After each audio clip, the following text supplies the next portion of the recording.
հիմա այս տարիդրությամբ քանի քաղաքացի է ներկայացել այնտեղի ձեր ներկայացուցիչները արդյոք վերաբերում են պետական կառույցների աշխատողներին, թե ոչ տարանջատում եւ այնուամենայնիվ կարող եք հստակացնել այո կամ ոչ քրեական բարույթով կանցնեն այն քաղաքացիները, ովքեր նոյեմբերի 1-ից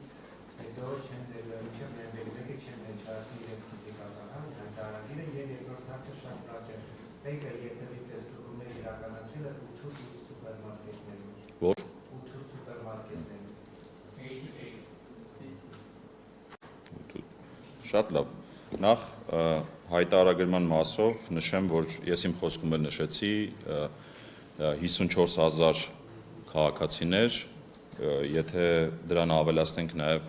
մյուս հայտարարագրերը, մոտ 57,675 քաղաքացիներ դրացել են հայտարարագիրը եւ ինչպես նշեցի դրանց մեջ 23,000-ը սոցիալական կրեդիտներ են ստացել, մոտ 2 միլիարդից ավել եւ այստեղ տեսեք հարց եք տալիս պետական աշխատողներին, թե մասնավոր սեկտորի աշխատողներին, ես դա հիմա ձեռքից տակ չունեմ անկեղծ ասած եւ թե չափերը ինչքան են, դա աշխատանքային կարգով մենք ձեզ կփոխանցենք, եթե ձեզ հետաքրքիր է ավելի մանրամասն տվյալները, բայց էականը տեսեք նորից մենք մի անգամ էլ ենք արել ցույց միասին խոսելու, էականը դինամիկան է, ասենք երբ որ նայում ենք օրինակ թե յուրաքանչյուր շաբաթ քանի քաղաքացի է հայտարարագիր լրացնում, իրականում բավական տենց հետաքրքիր դինամիկա կա ու դրական դինամիկա կա, ու մարդիկ աշճանաբար սովորում են, հասկանում են դրա կարևորությունը եւ նաեւ շահագրգռված են, որպեսզի այդ թափանցիկությունը պետության հետ ունենան, միաժամանակ նաեւ այդ սոցիալական կրեդիտներից օգտվեն ու իրենց ընտանիքի կրթության ու մարդկային կապիտալի մեջ ներդրում անեն։ Ինչ վերաբերում է կազմակերպության ստուգմանը, քրեական վարույթների տեսանկյունից տեսեք, այս հարցը իհարկե քննարկել ենք, իհարկե պետական եկամուտների կոմիտեն չէ այն կառույցը, որը այս հարցին պիտի պատասխանի, բայց մեր մասնագետների հետ քննարկումների արդյունքում մեր մասնագետների դիտարկմամբ նման խնդիր չի առաջանում, բայց կարծում եմ վերջնական պատասխան ճիշտ կլինի ակնկալել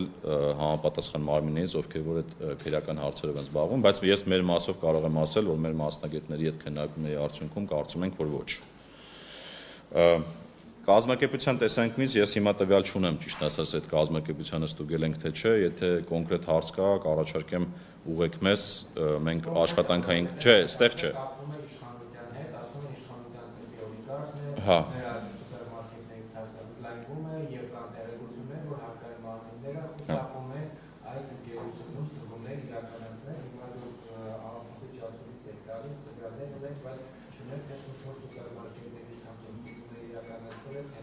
Տեսեք,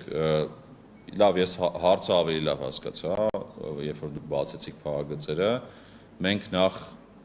որևէ կաշկանդվածություն չունենք որևէ մեկին ստուգելու։ Այստեղ կարևոր է, թե ինչպես ենք մենք ստուգումը իրականացնում։ Այսինքն ստուգումը պարզապես տեղեկատվության, այսինքն ընդհանրենք ինչ-որ մեկը ասեց, այստեղ պետք է ստուգում իրականացվի, այդպես տեղի չի ունենում։ Ինքը բավական մեծ պրոֆեսիոնալ աշխատանք է ու ռիսկերի համակարգի հիման վրա։ Այսինքն երբ որ մենք ռիսկերը գնահատում ենք, բացահայտում ենք կոնկրետ կազմակերպություն, որը օրինակ իր հաշվետվությունները պատշաճ չի լրացնում կամ ինչ-որ բան է թաքցնում, այդ դեպքում նոր մենք իրականացնում ենք ստուգումներ եւ ես ձեզ վստահեցնում եմ, որ այս 6 ամիսների ընթացքում որ ես աշխատել եմ, չի եղել որևէ իրավիճակ, որ որևէ ստուգում, որը որ մեր ռիսկերի համակարգը ցույց է տալիս, որ մենք պետք է իրականացնենք, չիրականացնենք։ Հիմա կոնկրետ այդ կազմակերպության մասով արդեն աշխատանքային կարգով կարող ենք միասին աշխատել։ Հիմա չունեմ տվյալ ձեռքից տակ։